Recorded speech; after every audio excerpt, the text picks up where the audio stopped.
that's a foul that you don't want, because that could come back and bite you in the long run, because if you get down here and you get called for another foul, he has 2 on him already. Now after the foul to Inman, that's now 3 for the Cats as a team. 6-6 the score. They'll work it back. He slipped it. Yeah. That right foot slipped out from under. And that's what I just put. Are there some slick spots on the floor out there? Yeah, they'll get Brown for the travel, another turnover, and it's still tie game as the Cats will get it back. Yeah, I'm surprised they don't have someone to do that. And like I said, I normally, wipe it. A kid falls down, they normally come out there and wipe the floor up. A little bit of contact there as Inman tries to go in. He draws the foul. Drew it about 18 feet away from the basket, but he went in, tried to get a little fancy there, a little show.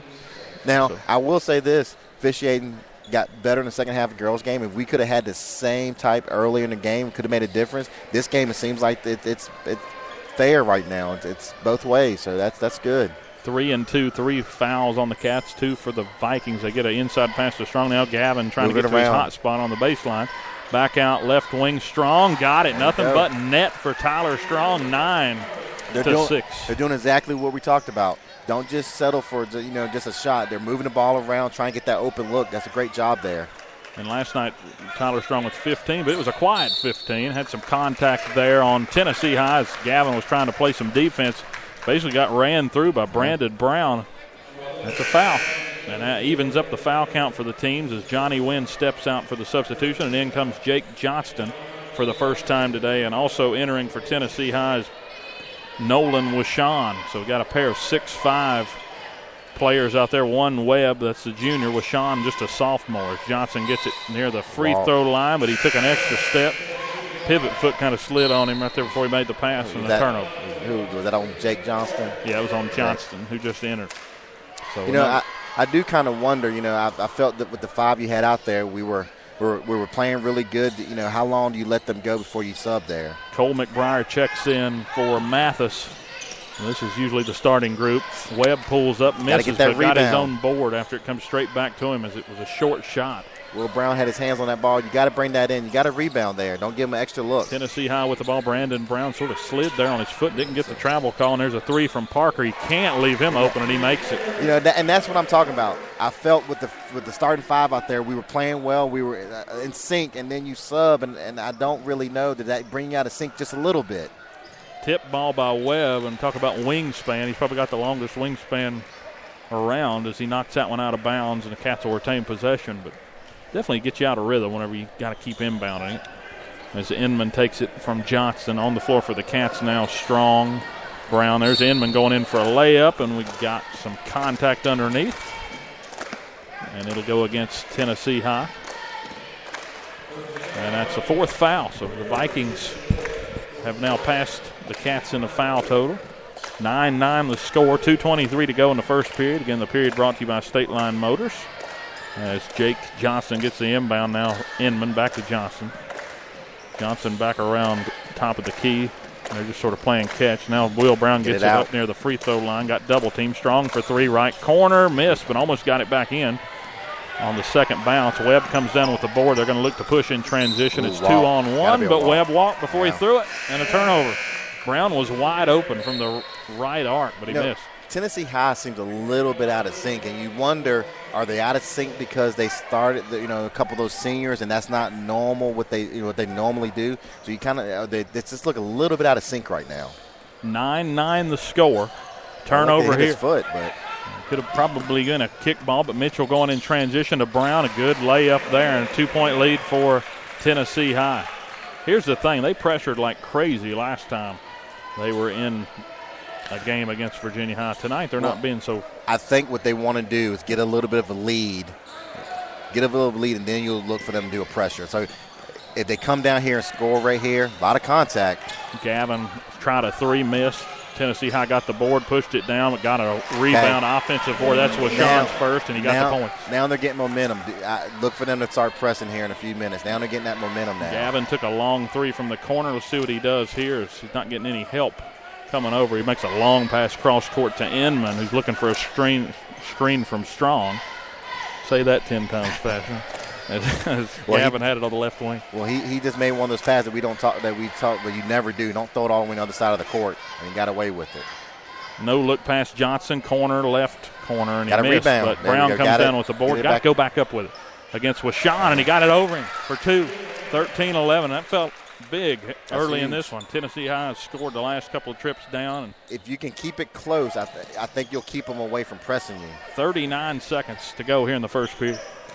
Washawn, though, down on the post, 6'5", turns with a jumper, misses strong. Gavin Austin touches it, tips it to Washawn, and it goes out of bounds off of the Vikings.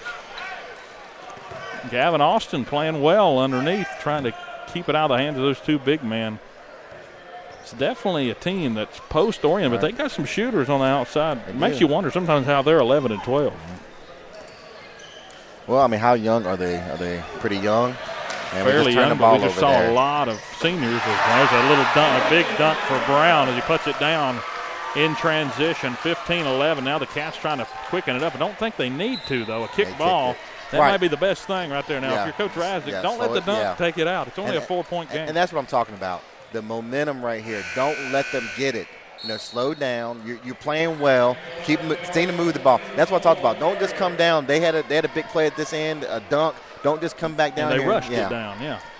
Play your game. You've played well all the way through. Another kick ball as Webb kicks it out of bounds. I tell you right now, that's smart on Alex's part. Webb keeps jumping up trying to knock these passes down. Just throw it off his foot. But, I mean, if you start to see a trend in that, he goes up, you go up for a shot, you're going to get some fouls on. Now Johnson gets it on the baseline inbounds. Inman with a wide open look from the middle, and he missed it strong. About had it. Just a bit too much on that 3 from the top. And at the end of the first quarter here, Virginia High trails Tennessee High 15-11 on senior night from Viking Hall. But all in all, a good first quarter. And, you held out there, got the last possession after the dunk on this side, so you didn't let them sort of roll that into a lot of momentum. If you're Coach Razdick, I don't think you can be too upset with the way they've played. And really, it's just been 6 guys that have played, or 7 guys. Johnson's got some time as well. So be ready to see. I guess we'll see Sean Watkins come in and put some time in, the freshman Dalton Taylor here in this quarter as well. So all in all, just a 4-point deficit. Yeah, I mean, good quarter. And they did the one thing that I talked about, don't settle for just, you come down and just throw up a shot real quick, run some offense, move the ball around, make 4 or 5 passes, get that open look and try to hit it. If you don't hit it, rebound. They're playing well right now. The foul situation so far, 4 team fouls on Tennessee High, just 3 for the Cats. And this is the complete opposite of what we saw in the girls' varsity game. The girls had probably 12 to 13 fouls in that first quarter. I didn't think the first quarter was ever going to end. I didn't think so either. We had a lot of things happen in that first quarter. Yeah, if you just now tuning in, we had a lot going on. Good thing is you can go back and listen to it all if you wanted to. Listen, it's hard to keep up with what all happened. We got stoppage in play here. I don't know. Should have had the ball given to the Cats, but the refs gave it to the Vikings. But luckily they caught it. And that's there was 2 times against the girls game that the free throw. Yeah, we got to ask about that. Yeah, that they gave the ball back to Tennessee High, and then there was another time that it was off a timeout. Tennessee High got the ball, and I could have sworn that we had the ball. And they move the arrows so quick after these possessions. Sometimes you don't realize. All right, the Cats with the ball now after they finally got that sorted out. Baseline drive, contact, no foul. Inman got it in anyway.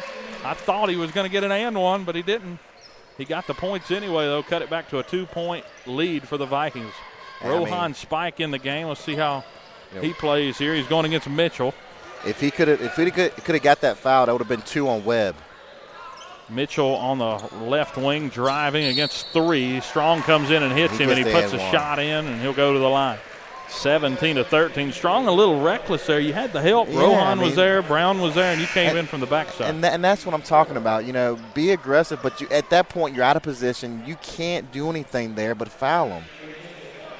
So on the floor right now for the Cats is Will Brown, Rohan Spike, Tyler Strong, Gavin Austin, and Alex Inman. Now both teams with 4 fouls apiece. That was the first foul on Strong, who's made several good jumpers so far, and there's a couple, 1-3 and one real long 2. It's 18-13 now. Gavin Austin bringing up the floor. 24 is in the game. I believe that's Blake Falver. Did you have you have height on him? He's another tall. He's pretty tall. Yeah. Turnover here as Webb goes in transition, trying to push. Brown goes in, layup. Gavin Austin with the contact, and they'll call the foul on Austin. Not a lot you could do. You missed. You forced the miss. Now you'll send Brown to the line. Now here's the the interesting thing about Tennessee High, Webb is only a junior. The Blake kid just came in. He's only a sophomore. And I believe 35 is only a sophomore too, right?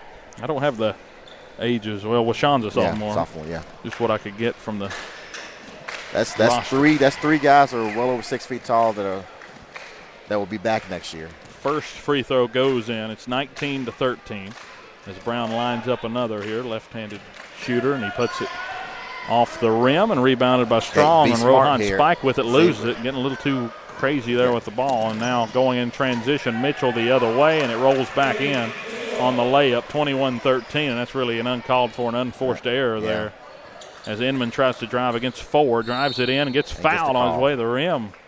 Nearly got it to go up over and in, but will go to the line anyway, and, really kind of makes me nervous. These point guards really, Inman and Rohan especially likes to take the ball, just go. Right. Really, you sort of lose that calmness. And that's what I'm talking about. You got to be smart there. Like that last possession, Rohan was trying to hurry up, get down the court, and turn the ball and there's over. No one else going with him. He's 1 against 4 at that point. You got to sort of look up and sort of take in be the smart there. And you get a turnover, you give them an easy 2 points.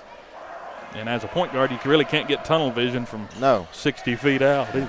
Alex missed the second one. Yeah, 21-14. We got a football score here with 6:45 to go. Webb at the top of the key. They had an open look for Mitchell, but he passed it up. Webb's going to take a contested three, missed. And it goes out of bounds off Tennessee High, bounced off the hands of McBriar. And the Cats will get it back. How long will we go without who we miss it here? Johnston out on the floor. We've got Rohan in. It's really the only. Well, how long does he leave Wynn on the bench? That's true, too. Wynn hasn't seen much playing time. Inman gets to the basket but misses, and the rebound goes to Strong, and he'll get the points and the foul. But again, that's he missed that. That's a rush shot there. You don't have to do that. We played well in that first quarter because we were moving the ball around, getting the open look. Now we're coming down trying to hurry up. Slow it back down. 21-16. Strong will try the and one, and it bounces off and misses. Is that going to come back and hurt us? We're kind of missing our free throws. And a turnover on this end, just an unforced error. Mitchell trying to push it down in transition.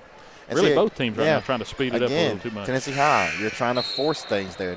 Just stay calm, slow it down a little bit. We have a substitution now as Falver will check out, and coming in now is Hurley, who we saw earlier. Cats having to face a little bit of pressure here from the defense and a push. You could see that from here.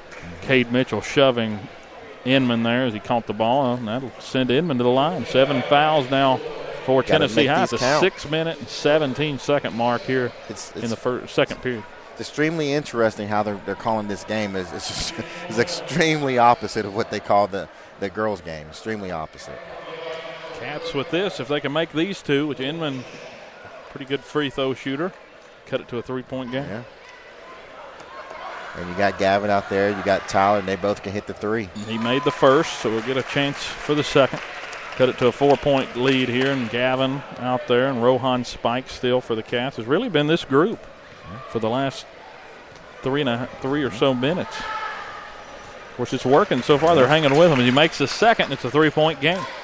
21-13.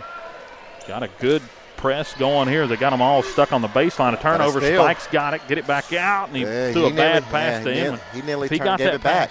If he got that pass online, Inman inside layup, got it. Spinning with the right hand.